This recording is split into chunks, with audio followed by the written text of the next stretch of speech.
He would shout at them, he would call them idiots. He did that in a way to make sure that everyone in the organization knew that he was completely in charge. Every Monday, 10 a.m., he is meeting with the head of marketing. And then just before the meeting ends, he says, tell me, is everything okay between you and sales? His next meeting is with the head of sales. He believed that one of the ways to gain performance was to make people competitive against each other. Every country that he had worked in, he delivered results. The number of staff that this company bled during his tenure was astonishing. They got results in the short term, but they lost a lot of talent. That kind of behavior is not sustainable.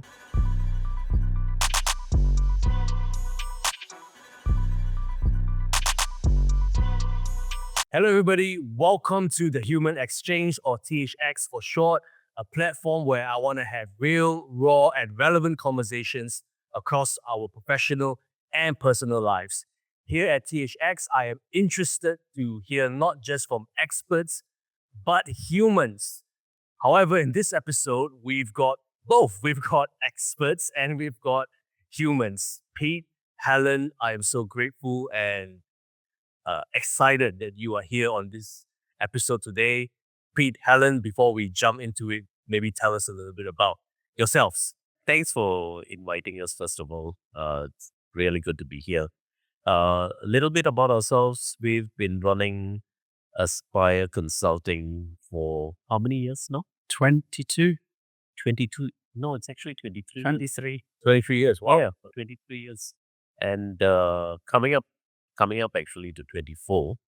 So we established Aspire back in 2001, primarily to work in the space of teams as well as organizational culture. And over the years, it has evolved quite a bit. My own background has been in sales and marketing over the years.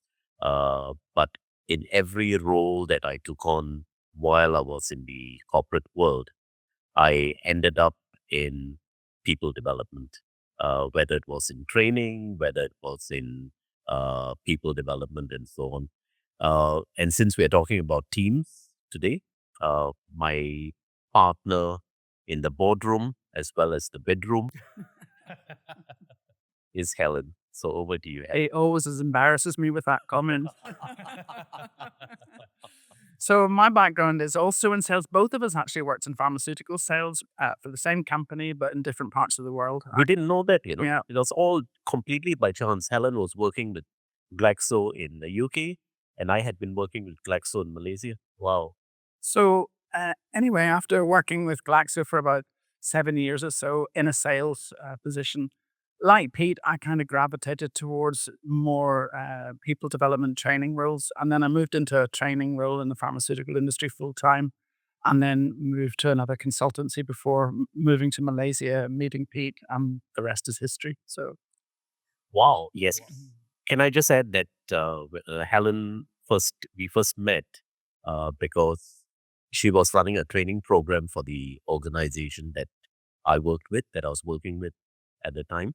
To cut a long story short, she could not resist me. So We just have to establish that. yes, Yeah. exactly. Okay. Exactly. Okay. It's important to have context in whatever we. I completely agree. So now it's going to be eternalized in the form of video that Helen was the one that first had eyes on Pete. Yes, absolutely. Where we'll get the media statement from Helen after the episode. yes. Oh, great, wonderful. And what I picked up was that both of you gravitated towards people development, building teams. So what I'm really interested to know, first and foremost, is what, in your opinion, is a high-performing team, and how can we spot one? I'll do that. That there are lots of things that are said in books about what a high performing team is.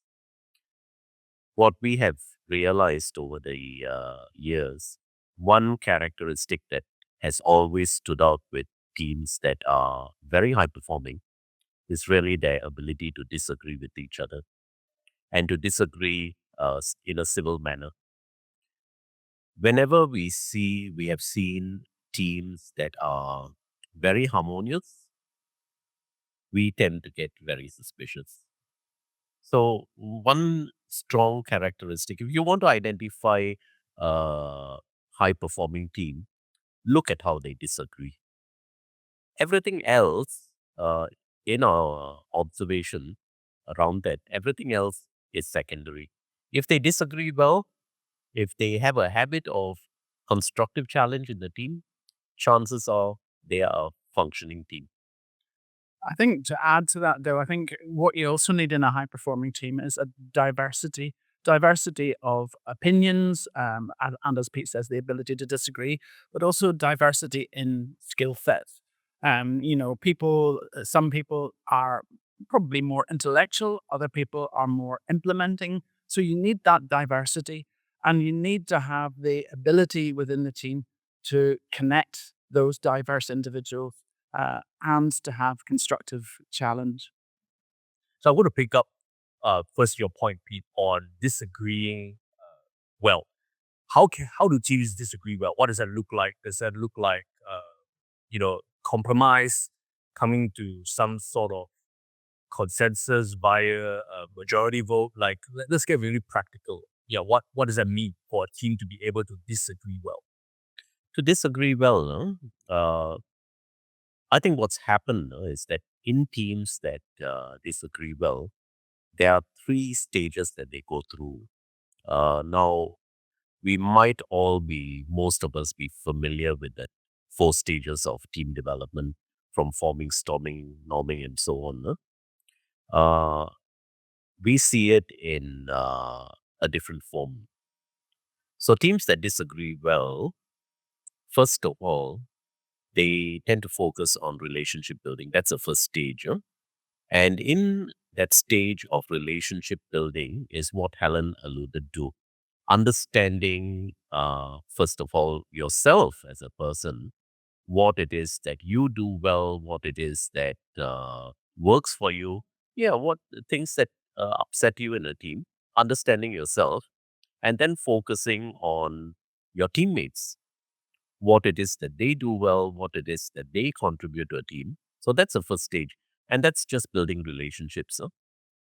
The second stage is building trust. Now, with relationships, trust does not automatically occur. Trust them.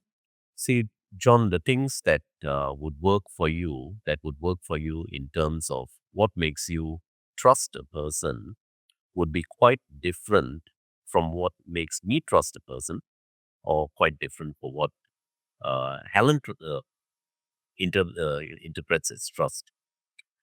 So that is the second stage. Once you have built relationships, then you are in a position to be able to have conversations about what works for you in terms of trust.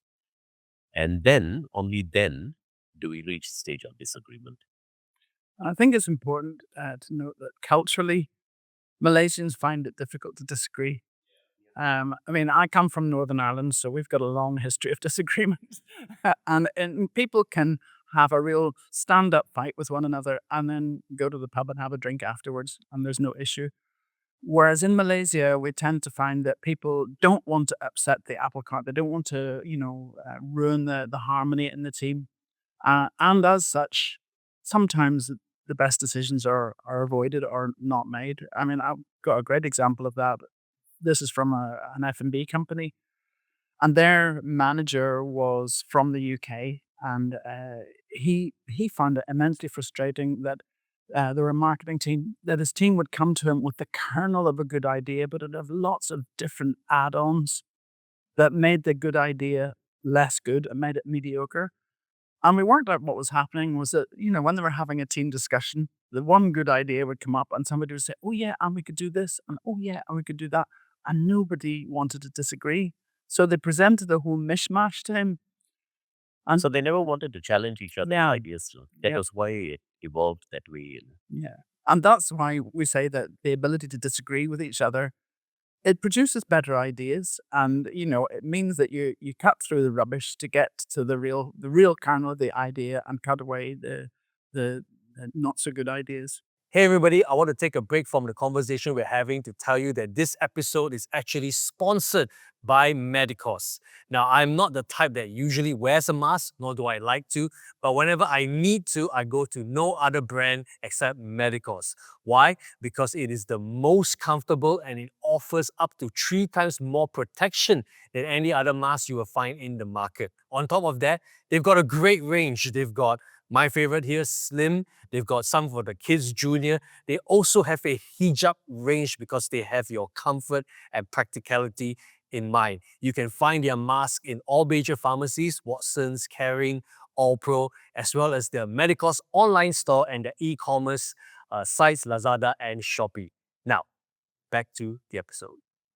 Yeah, I like how you made a very apt observation, Helen. Like it's true in Asia, most Asians are non-confrontational.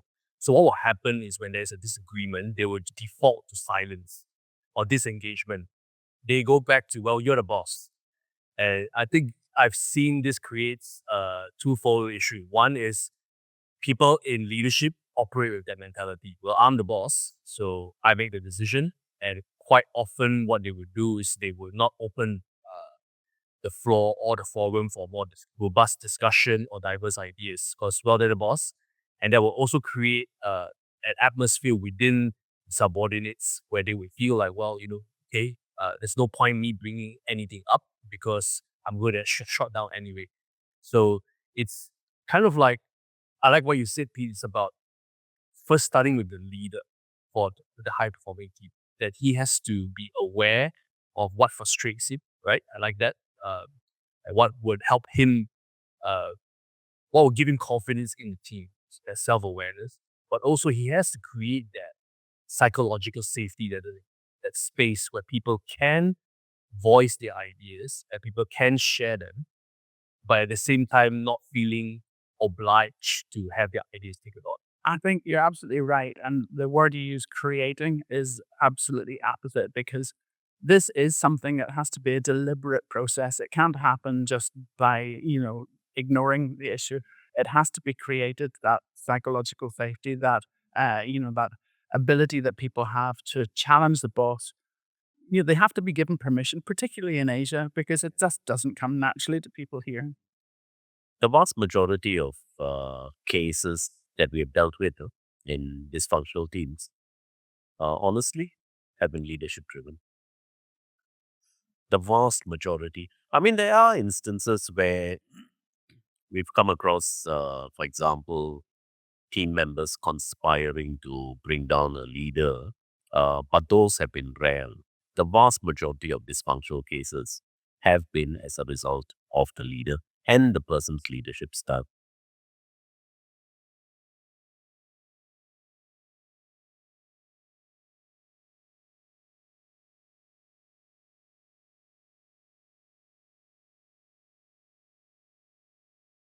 A large part of it, a large part of it is how the leader sets the tone. So let's talk about the positive first. So what you mentioned, for to build a distinctive high performing team, a leader needs to, number one, prioritize relationships and build trust. I would like to get a little bit practical. Maybe you kind of like do a quick masterclass on that. Like I only draw from your advice or your experience. What are some practical things a leader should do to prioritize relationship and foster that kind of trust, leading to that psychological safety where people can feel like their ideas are safe to be shared and that their contribution is valued. What are your thoughts? So the first thing is, reviewing the purpose of the team. Because in most organizations, with most teams, uh, people operate from the mindset that a team is there, the purpose of a team is to achieve something that is a particular goal or whatever. I would urge, first of all, to look at that in a broader perspective. Sure, the work, the mission of the team is important, but I think teams exist for two other purposes. One is for you to develop as a person, and second is for you to aid in the development of your colleagues. Now, the reason why I say that is that Every team that we have worked in, that a person has worked in, just prepares you for the next interaction. It is about building yourself as an individual, both personally and professionally. So that's really the starting point. No? Now, simple things, simple actions that a team can take in building relationships.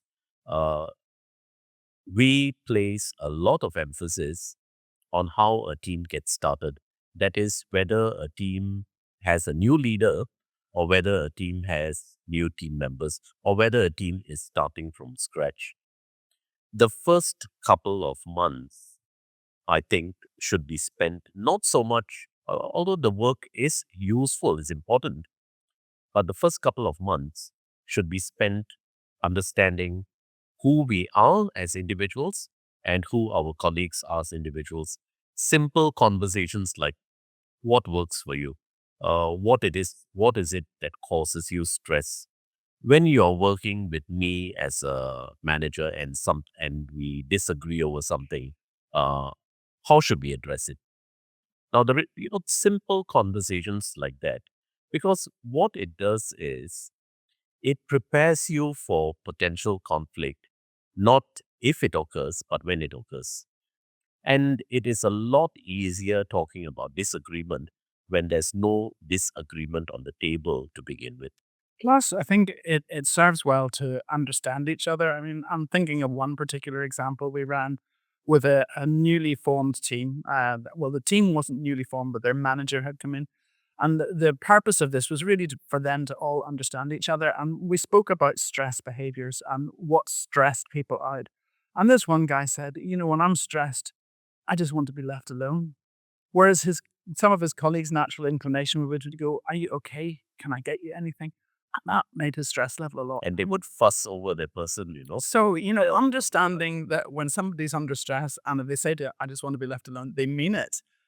That can help because, if you're doing the wrong thing to try to fix that stress. What I'm catching from what both of you are saying is in order for a team to be distinctive, high performing, it first starts with the leader. And if the leader has the right mindset, where it's not just I'm here to do a job or achieve a goal, but I'm also here to develop the people that are under my care.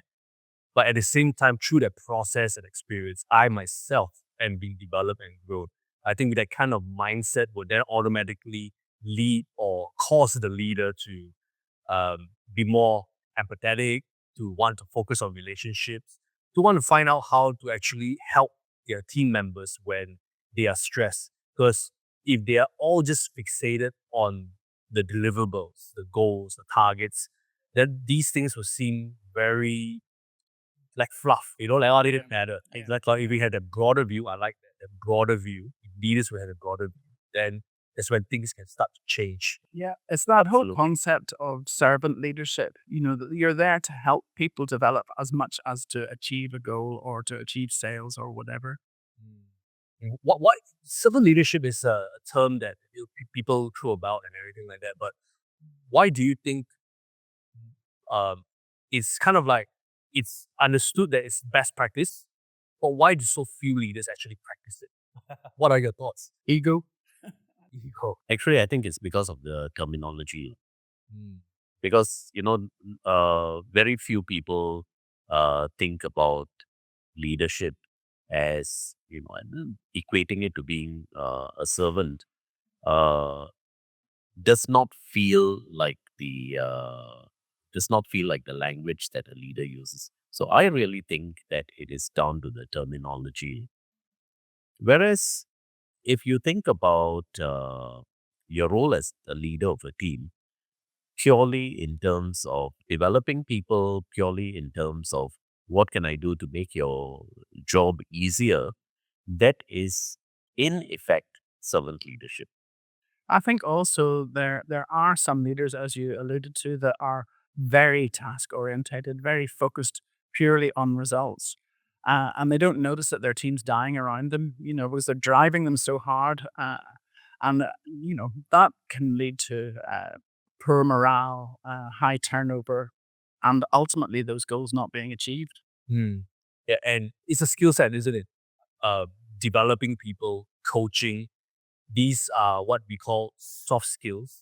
I'm not very fond of the term I'm not soft either. skills because it gives a connotation where it's like not as substantial as hard Yeah, skills. But you need It is fluffy, lah. yeah, you need both. You need the soft and hard skills. And I think the reality is, as you progress in your career, as you progress in your business, more will be called upon from your soft skill sets rather than your hard skills, because you're no longer trying to achieve results on your own. You're trying to achieve results through the people. That's where the Absolutely. developing them, comes into play. Yeah, I think, there are a lot of good leaders who are not experts in everything that their team does.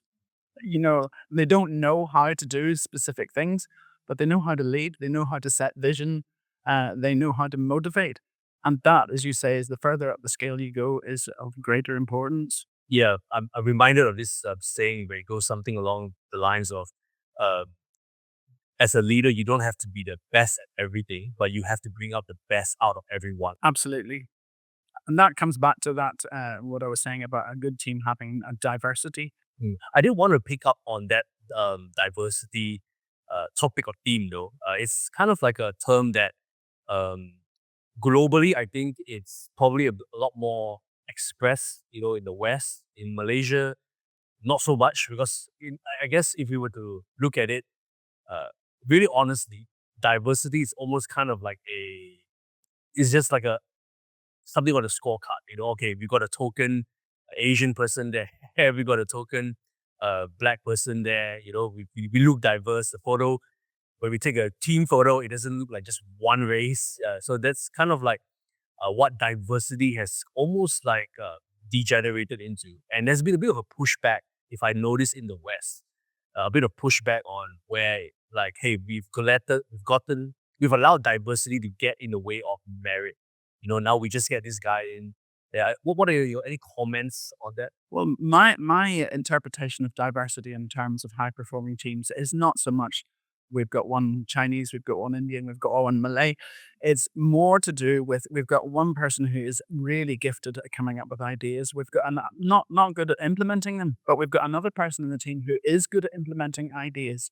We've got someone in the team who's got a real high attention to detail. We've got someone in the team who's really good at defining the agenda. We've got someone in the team who can pull us all together. So it's not really diversity in the Trump-esque version of diversity. It's more diversity of skill set, I think.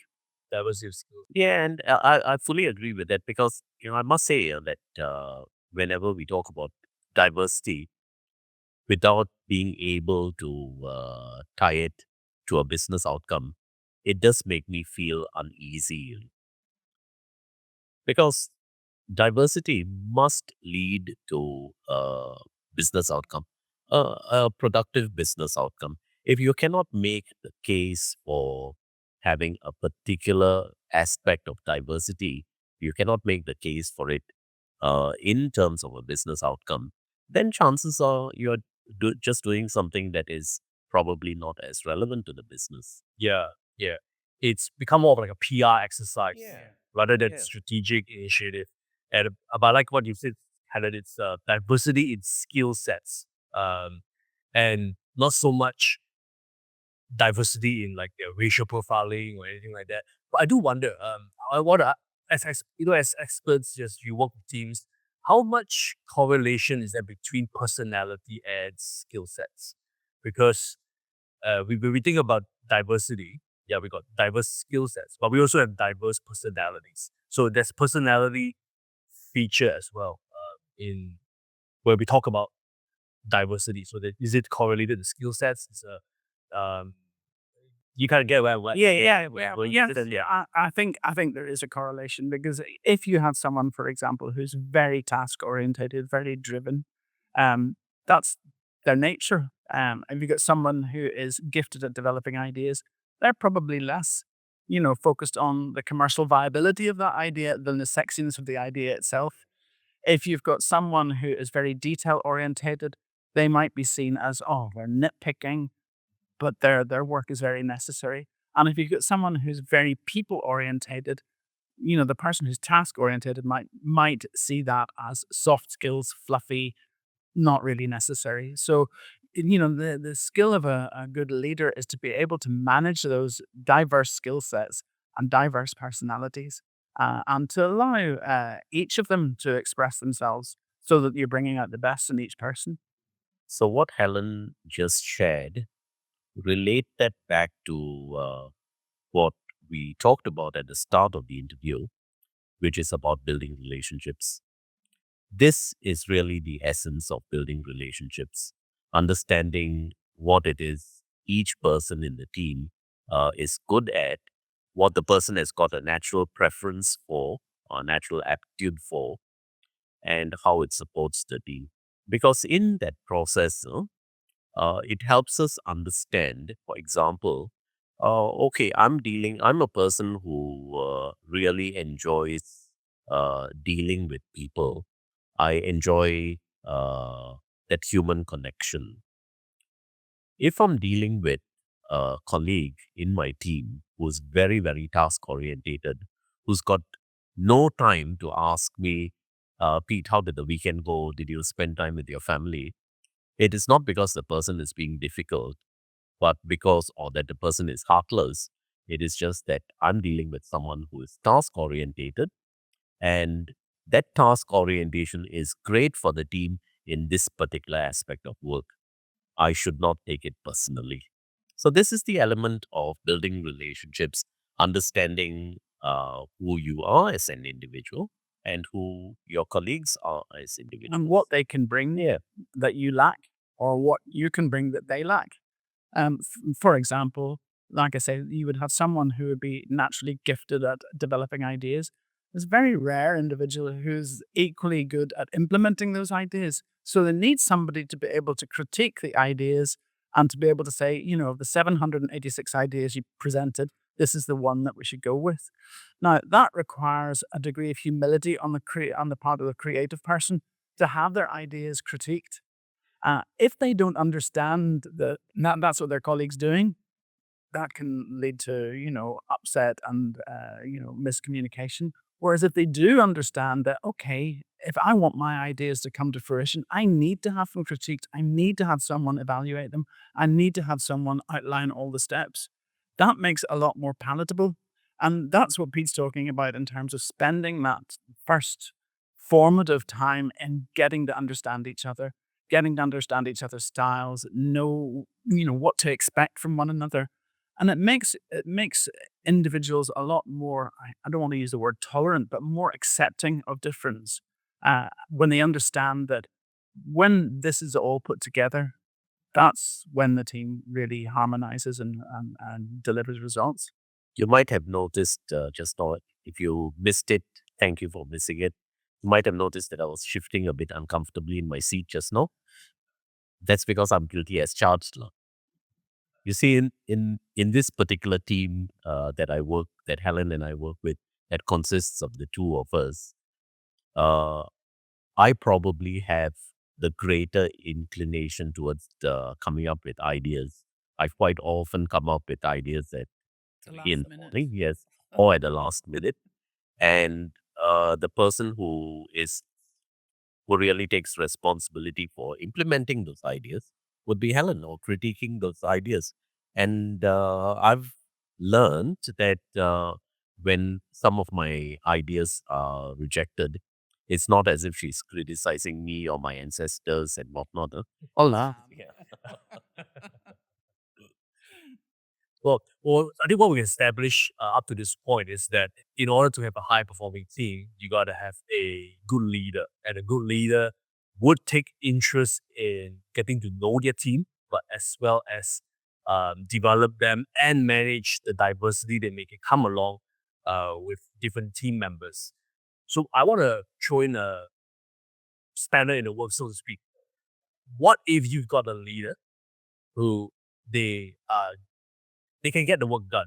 They can meet the targets, the deliverables, but they have very little interest in getting to know people, developing people. To them, it's just like, no, that's not what I'm here for. I'm just here to get the job done. I don't want to be burdened by this type of things because not everybody is not everybody is sociable in that manner, where they like to have get to know people, they want to spend that emotional energy to motivate or to talk to people. Some people actually find that draining, whereas others find it refreshing. But if you got a leader who is also keen on this kind of things, would you then suggest or would you then say that there could be a certain cap to their leadership, or are there any ways that they could evolve from that? Say, the whether a person wants to change or not, they must have a reason to change. They must have a really compelling reason to change. There are several dysfunctional teams that we worked with as a result of a largely dysfunctional leader. So the question as to what can we do if a leader is the cause of dysfunction, can we make the leader change or not, is really down to whether the leader is willing to accept feedback, whether the leader himself or herself sees the need to change. I'll give you an example. There was a leader that we worked with before. He headed this very, very strong, functioning leadership team before he arrived. And he made it a habit of criticizing his direct reports in public. He would shout at them, he would call them idiots. And he did that in a way to make sure that everyone in the organization knew that he was completely in charge. Now, everything that he did, I'll give you another example of his behavior. So, this is a CEO, and every Monday, he has a meeting with each of his direct reports. So, Monday morning, 10 a.m., he is meeting with, let's say, the head of marketing. So, he has a meeting with the head of marketing. And then just before the meeting ends, he says to the head of marketing, he tell me, is everything okay between you and sales?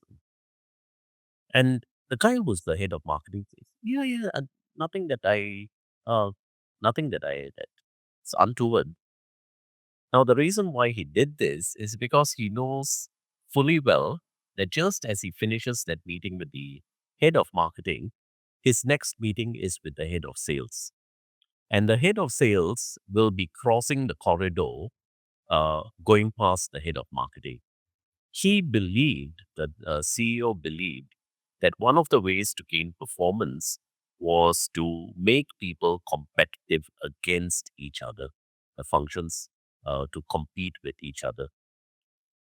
Now, whether it was through that competitiveness or not, or otherwise, every country that he had worked in, he delivered results.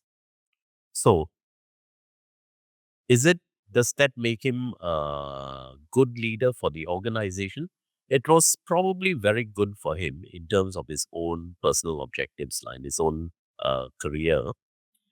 But again, if the organization as a whole, they condone behavior like that because they are getting results, well, the consequences are, as happened in this instance, they ended up bleeding a lot of talent. Lost. They got results, though. They got results in the short term, but they lost a lot of talent. And I think the emphasis is short term. That kind of behavior is not sustainable because I think people are humans and they're not going to put up with being treated like that. They're not going to put up with a manager who's not interested in them.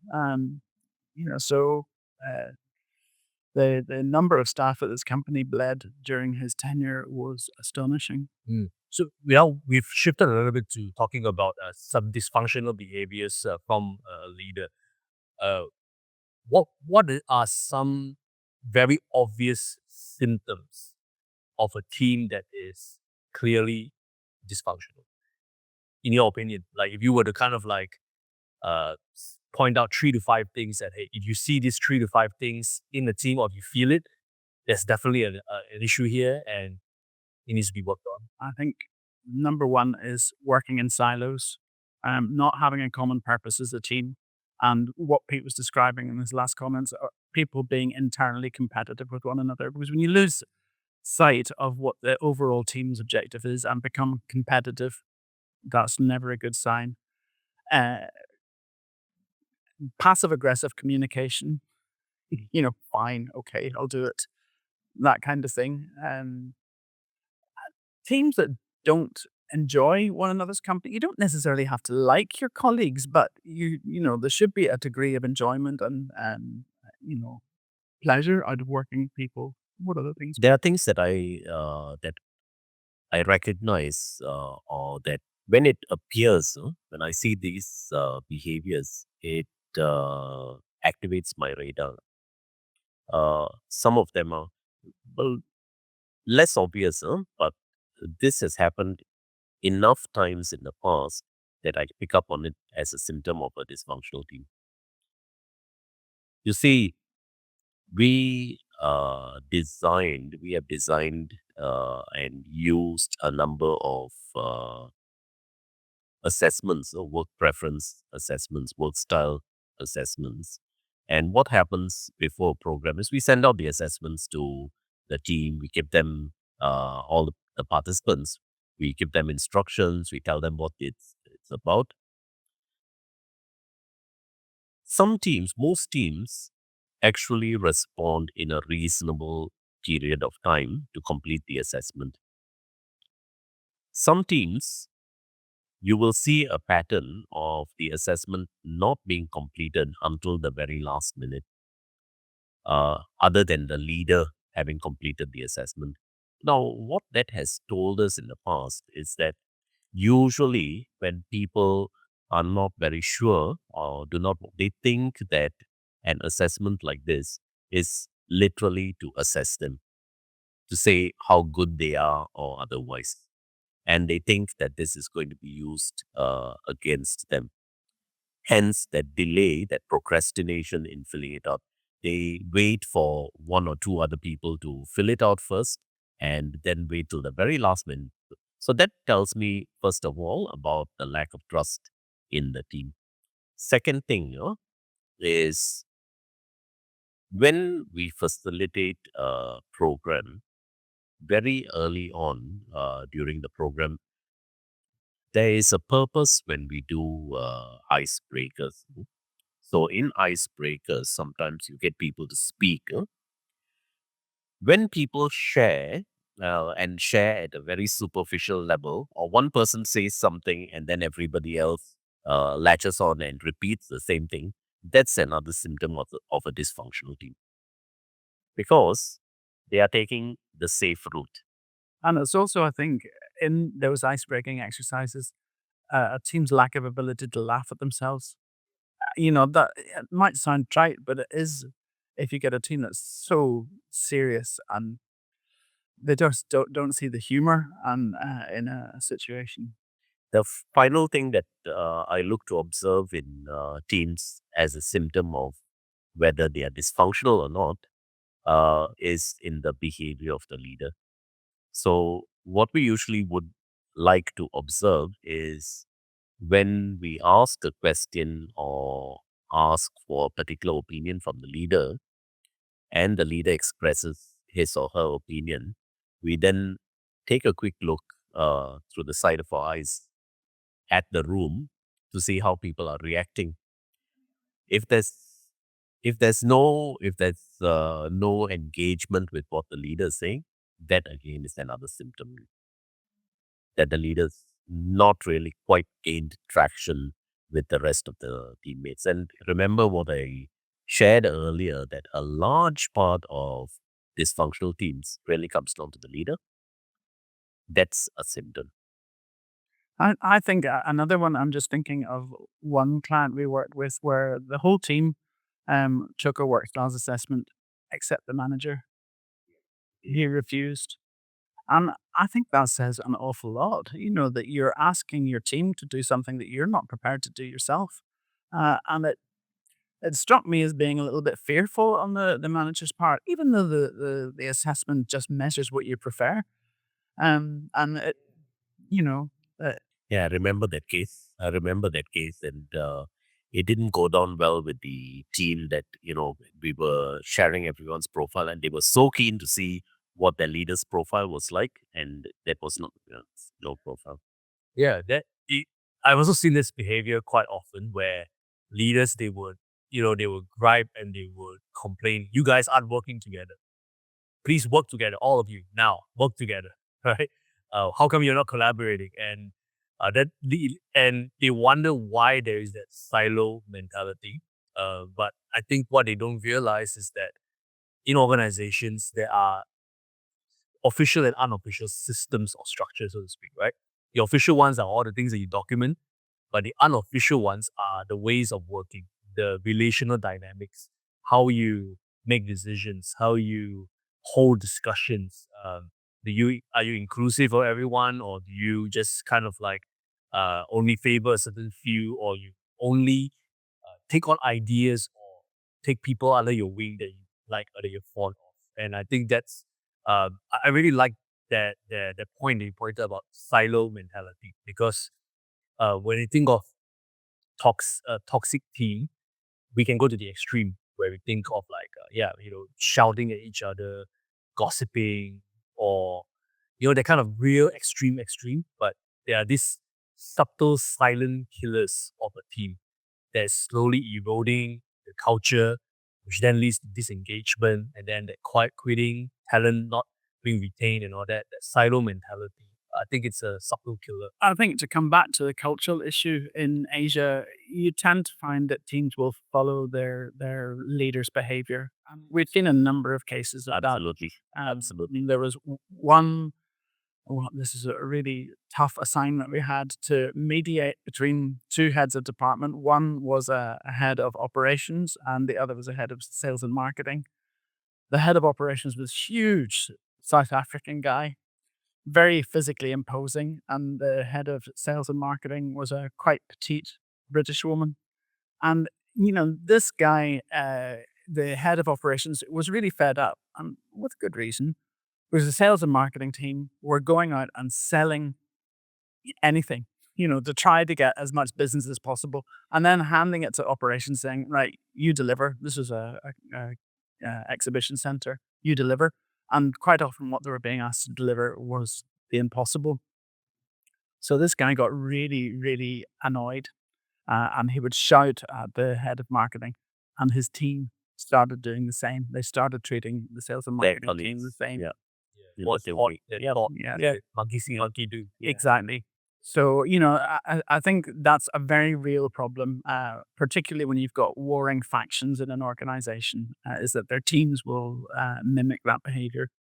That was a good point that you brought up just now about dysfunctional behavior in teams. Huh? Have you heard? Have you heard, John, of this term called harmonious dysfunction? Well, the reason why you haven't heard that term is because I just made it up. But there's a reason for it. There's a reason why I brought it up. Now, we are more used, most of us are used to seeing or associating dysfunction with aggressive behavior or disagreement and whatnot. This form of dysfunction is something that we see in teams that agree too readily. And it is a form of dysfunction, because that behavior of agreeing too readily is really about avoidance of necessary disagreement that is uncomfortable but which is necessary. So that's another form, another symptom that we look out for when we work with teams. If a team is, and when I alluded to this earlier about why we get suspicious with teams that are overly harmonious, that's the reason. If they agree too readily, if they go out of their way to accommodate what their colleagues are saying or what the leader is saying, that too is another symptom of potential dysfunction. Mm. Yeah, because I think we high performing teams, what we're really looking for is alignment, but not necessarily agreement.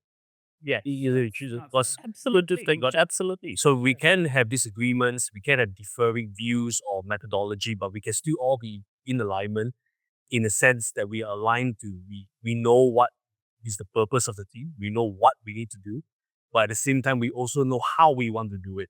So it's not just about the vision or the mission, but it's also about the values that we want to build together as a team. And that all comes back to the leader. It does all come back to the leader. I mean, you really need to put in place a framework for disagreement. How we're going to disagree when we do disagree, what's acceptable behavior, what's not acceptable behavior. Because when you've got that framework, people know that it's a necessary part of a high functioning team to disagree. They don't take it personally. They don't throw their toys out of the pram. They don't huff. John, would you like to hear a horror story? Okay. I'm going to going to share with you a horror story. Because so far, a lot of our discussion has gravitated towards leaders who have exhibited some dysfunctional behavior. There's one case that we came across a few years ago that we were involved in, where there was, I mean, honestly, we've never seen anything like this before, where there was collusion between team members to bring down a leader. Now, the reason how this came about was because this particular organization, they had an anonymous reporting line, where you could lodge a complaint at global HQ, and action would be taken or an investigation would be carried out. Now they had particular standards. For example, they would start to act only if, let's say, three people reported on it or had identical things to report. So in this organization, this leader had come in fairly fresh, and her role was to raise the standards in the team. So she really went at it because compared to their operations in other countries, uh, in Malaysia, they were really operating below par. So she really put some standards in play. She forced people to work. She raised the KPIs and so on to be in line with what was going on in the rest of the world. This team had two factions. We were brought in because there was a complaint against the team leader that the team leader needed to be coached. The team leader was not getting on with team members and whatnot. And when we took on the assignment, we found everything that we saw about the team leader suggested that she was a person who was very Very responsive, very capable, very open to accepting feedback. So we felt something is not quite right here. And as a result of that, we said we would really like to work with the rest of the team, or at the very least, meet with the rest of the team and facilitate a session, uh, even though it is not in the budget, which we did. And during the session, what happened was we asked the team why they do what they do. This is an NGO now, very strong mission and purpose and whatnot. And everyone was, oh, I do this to make the world a better place. I'm in this role because I want to contribute to humanity and whatnot. Great. So I thought, okay, that is nice. What happened after that meeting, though, was quite different, was very telling. Because a few team members got in touch with us offline to say, I'm not sure that you're aware of what this leader has been doing. I'm not sure you're aware of this and trying to What's the add more purpose of context. working with the team? Why would Yes. working with the team? Well, Why are you not working with the leader? So as we investigated further, uh, we realized that what had happened was some members of this team had used that global hotline to orchestrate a campaign against the leader because the leader was making them work. But the upshot of that was, the leader was in danger of losing her job as a result of this. It was really serious. And she was somebody who absolutely did not deserve to lose her job. Hi, everyone. Before we continue with our conversation, I want to take this moment to ask a favor from you. If you have been finding the content and direction of THX to be valuable, can you do me this one favor and subscribe to the YouTube channel as well as the Spotify platform? This will give me an indication or an idea of how helpful or how valuable what we've been doing here at THX would be to you. And if you want to go even a step further, I want to invite you to subscribe to our Substack at thehumanexchange.substack.com. Is a mailing list, and the intention that I have behind that is to give you further insights to some of the topics that we'll be talking about, as well as build a community that will be interested in exploring the themes of performance, purpose, as well as potential in both our professional and personal lives. Thanks, everybody. And now back to the episode. Yeah, that's a very that is indeed a horror story of sorts. You coming with the best of intention, and yet you're getting punished for it. So I want to then ask, in your experience, if you were if there was a people manager, maybe you're not facing such a serious discord within your team, but they do have a difficult team member. The team member does not like the direction of the team, and they got a bit of influence. So they spread their negativity or a little bit of their discord across the team. And now the leader, he's got all the good intentions, right? They want to achieve great things, they want to develop the people, but now they are faced with this roadblock. They've got a team member that is not aligned with them and is intentionally making life difficult for them. How would you advise this leader to proceed? So the question, let's throw an additional complication to that situation. The person who disagrees and whatnot in this team is also a very high performer. That's the additional complication. So what do we do about a person who's a high performer but who has a negative influence on the team? Personally, I subscribe to the 3 strikes and you're out, which is you make 2 attempts at least to help the person understand the impact of their behavior on the team and how it is not helping the team. If those 2 attempts do not work with support and whatnot, I think there comes a point where in every team, you have to cut your losses, even if the person is a high performer, because the overall impact on the team is not positive.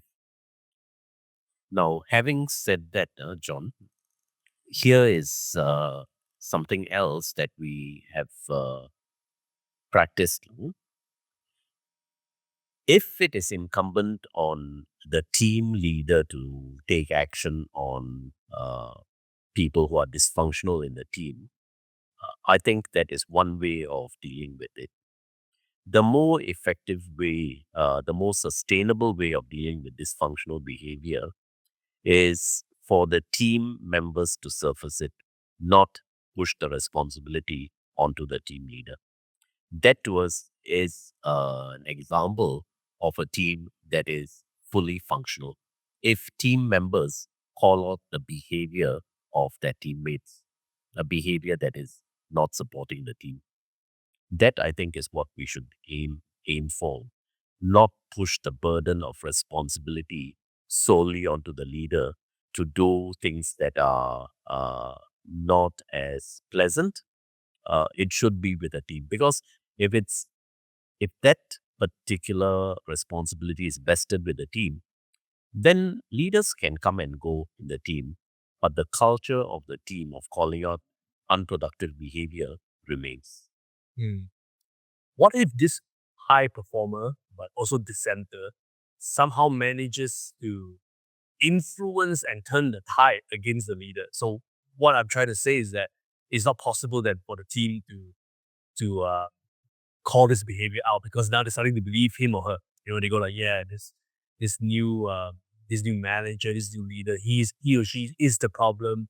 We should get him out and everything like that. So like, how should a people manager, a leader, navigate this situation? Because it is a real possibility. It is something that could very well happen. So the subtext of the question is, are all teams worth salvaging or not? Or do you reach a point where some teams have to be disbanded? And I think to come back to the example that Pete gave of the NGO, the only solution for that was really to disband the team. But And that that was a wasn't recommendation that was a that we made. recommendation we made. But due to the makeup of the NGO, that wasn't possible. So the leader was moved to another position. So that team, that toxic team, is still there, waiting for someone else to come along, and very probably to meet the same, behavior out to that But at new least leader. what happened in this instance was the next person who came in with his eyes wide open because he knew what was happening, what the previous state of play was, and recommendations of how to deal with it. And I think, to come back to Pete's point about, an entire team taking responsibility, that would be an ideal. But I've worked in the circumstance before where a manager had an employee who was just not delivering, was dishonest. And he really gave this guy as many chances as he possibly could, and eventually had to decide no more.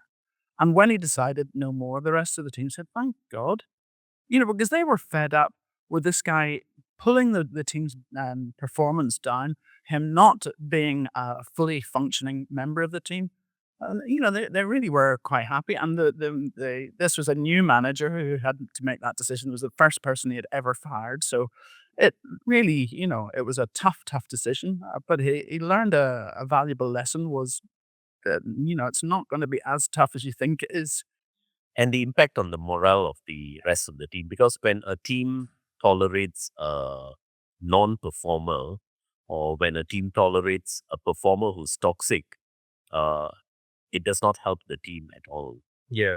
Yeah. And I think we also have to, as you guys were sharing that, I was thinking a little bit, we do need to trust in the objectivity of the people within the team as well. What I mean is that if you do, in some instances, find the entire team turning against you, it is actually worthwhile and productive for the leader to do a bit of self reflection. Absolutely. Could there be a possibility Yes, that there might be. some Yeah. there's some of the root causes lies with me, because like you mentioned, if a team member is being obviously unproductive and disruptive and is causing havoc or causing disharmony or discomfort with everybody else, I'm sure they would feel it and they would recognize that, hey, we're here to work and this person's not helping it. That's exactly the point. I think, you've got to credit team members with having pride in their work and pride with what the team's tasked with delivering. I'll share with you the approach that we take in such situations where there is a possibility that either the team leader is the problem or maybe one or two people in the team are the problem. We sometimes we design diagnostic tools because in any team, if you want behavior to change, it is not really as effective if you just say, "Oh, I've observed this, therefore, and this is what I think as a facilitator or as a neutral observer. This is what I think has to be done." It is more effective if the information or the evidence comes from them, from the members themselves. And that is the purpose of diagnostic tools. So when we design and use a diagnostic tool, it is not what we are saying, but it is really the information that is being provided by the team themselves. And when you present back, for example, uh, information that they themselves have given you, it is difficult to dispute. So when we use that approach because of its objectivity, once we present information that the team themselves have given as evidence, then we are in a position to ask the team, okay, this is the evidence that you have come up with. What now? What do we do about it? And let them prescribe the solutions. I love what we're talking about. And I want to go back to the point where you talk about how sometimes teams it's better to just disband them. Have you ever seen an instance where they made a tough call? Let's disband this team, form a new one, and you immediately see business performance increase, results. Like a team that was too dysfunctional, they either got rid of the majority of the team or they just created a new one, and then that kind of like elevated the performance of that unit or of that division. Teams that have disbanded, yes, we have seen that as a result of dysfunction in the team or as a result of people leaving after having discovered that they were not the right fit for the team. Does that improve results immediately? No, it does not. Because you're essentially, even when you have, let's say, a quarter of the team new, it still involves a process of getting up to speed again, understanding. So, in the short term, definitely results will not accelerate as we expect it to. However, if a transition like that is well managed in those same three steps that I talked about earlier, building the relationships, understanding what trust means to each person, and then setting that as a platform for constructive challenge or disagreement, then it works well. So, yes, when you disband a team, do not expect results to uh, go on an upward trajectory immediately, but it is necessary to have that pain. Yeah, for that long-term sustainability, yeah, and success of the team. And yeah. Is it possible to rebuild trust in teams if it's been broken? Or does it reach a certain state, or can trust reach a certain stage where it's so broken that it is better to go down that route, disband the team or find a new team leader or members? What are your thoughts? Now, on the subject of trust, what we have found is this: trust is a very, very highly loaded word. So when I say that I trust or do not trust someone, it has really wide connotations. No, not that none of it being positive, especially if you say that you do not trust a person. What we have observed is this, trust means different things to different people. So, what's a trust breaker for me could be quite different from what a trust breaker is for you or for Helen. I'll give you an example. One of the things that really irritates me is when a person makes an appointment for a certain time and does not turn up for it or is habitually late for appointments. That causes me to not trust the person. To someone else who is a lot more flexible about time, that's a non issue. So, when we talk about building or rebuilding trust in a team, we have first to understand what different people mean by trust and what they don't mean by trust.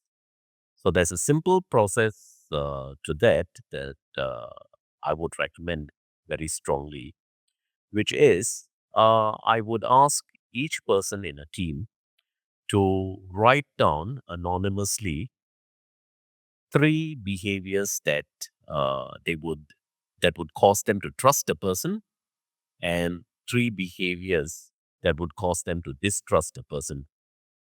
So you put that all together in a box and then you take it out and start aggregating it. And you will see some themes that start to appear.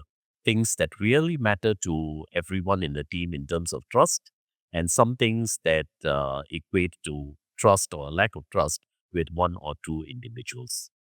And that is how you form an agreement of trust or a framework of trust within a team. It's very, very good. I love that. And it's so practical and actionable. So three, do a little session, a little workshop, get everybody to write down three things that builds trust for them and three things that breaks trust for them. And then just analyze any commonalities or similarities across the team. Yes, because the real value in that is helping people see that what is trust to me is quite different from what trust is to you. So we think about it. It also explodes the myth that trust is really about, okay, if someone plays politics and does me a bad turn, that's That's a complete trust breaker. Now, it may not apply to everyone.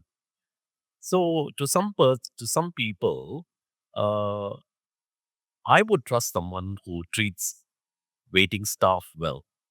I would trust someone who treats animals well, and it's quite different for somebody else. So understanding what it is that drives trust in each individual in the team, I think is an underrated but very, very key part about the functionality of the team. Hmm. Yeah, when you think about business, trust is not just a social or moral virtue, it's also an economic driver, isn't it? Like if there's high trust in the team, there will be high productivity, high speed.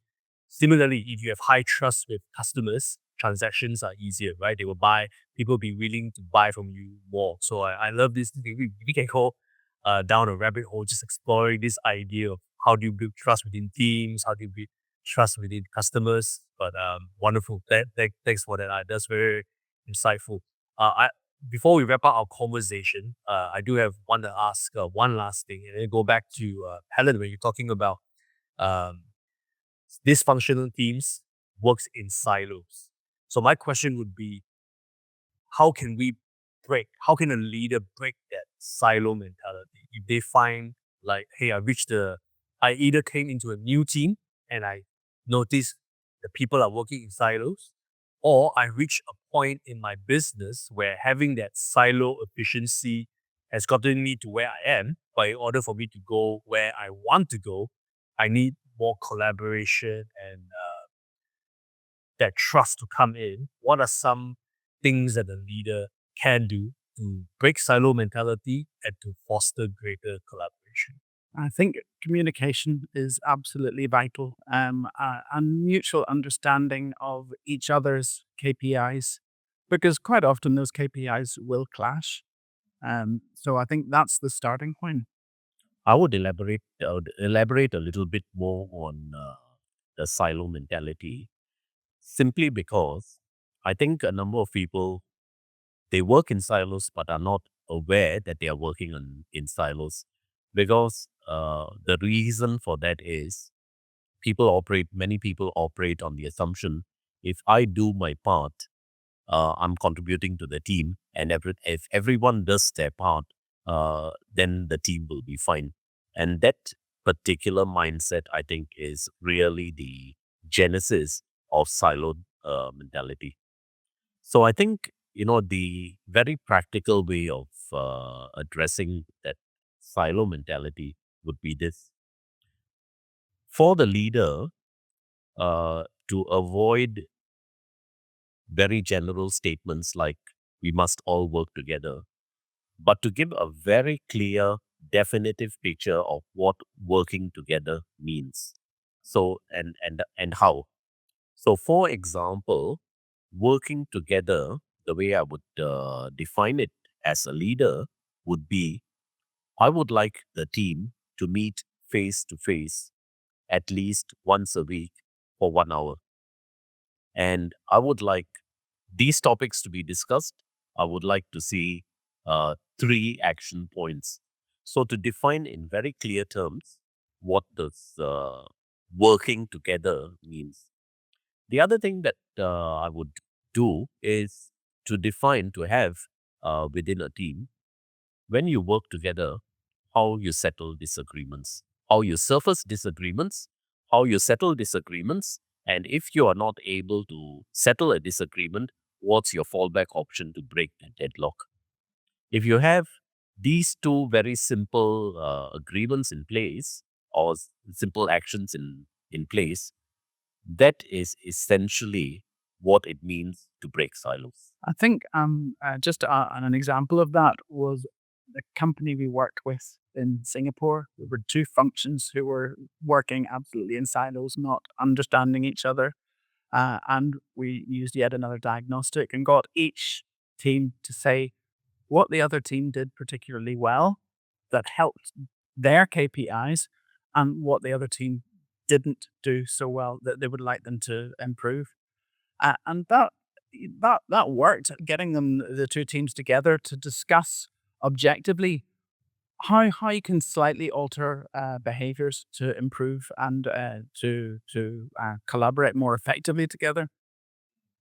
Yes, that's something else that we learned in the process. Of when you are getting two teams to give feedback on each other, force them to give feedback first and foremost on what the other team is doing well. Because when there's a disagreement between two teams, the tendency is always to try and highlight what they are not doing well, This and this what they and are not this and doing. this. So what we did, what we have done since is modified the approach that where we do a forced choice diagnostic feedback, where you're forced to find what this team is doing well, and then you're forced to limit the number of things that the team is not doing well. That was a baptism of fire. Yes. wasn't it? Wonderful. Well, we've been having a great conversation on what distinctive teams are and dysfunctional teams are. Before we wrap up, any closing final thoughts from you on just whatever that we've been talking about today? I would reiterate the those three essential steps. No? You cannot possibly get constructive challenge or disagreement in a team without those first two things being in place. Build relationships, build trust. Find out what trust is, and then build trust before you can reach that stage or expect constructive challenge or disagreement in a team. So, very simply, those are the three things that I would uh, aim for in any team. And I think I would like to say that we have made our career out of dysfunctional teams. Yes. But the joy is when it works, when our interventions work and the team turns from a dysfunctional team to being a high performing team. Yes, dysfunctional teams have kept us in business so long they continue. Speaking about your business, then maybe share with us how, if anybody who's listening to this episode, they want to reach out to you to engage you, maybe either on a casual or professional basis, where can they best reach you? Well, our emails are Helen at Aspire Assessments Aspire assessments.com. or Pete at aspire-assessments.com. Wonderful. And we'll put that all in the show notes as well. Pete, Helen, thank you so much again for taking the time to join me on this episode. Your insights and expertise have been invaluable, and I'm greatly appreciative of you both. Thank you so much. Thank you. Our pleasure. This is the episode or the end of the episode of this episode of THX. I thank you for tuning in. I want to encourage you to like and to subscribe to our YouTube and Spotify channel. If you're listening and you've been casually listening but you have not subscribed yet, do me a favor, subscribe so that I know whether you're actually enjoying this content or not, and whether it's helpful and whether I should continue. You can also drop in your comments, or you can contact me if you have any feedback for improvements. This is John. Thank you again for joining me and Pete and Helen in this episode of the Human Exchange, or THX for short. Bye bye, and see you in the next episode.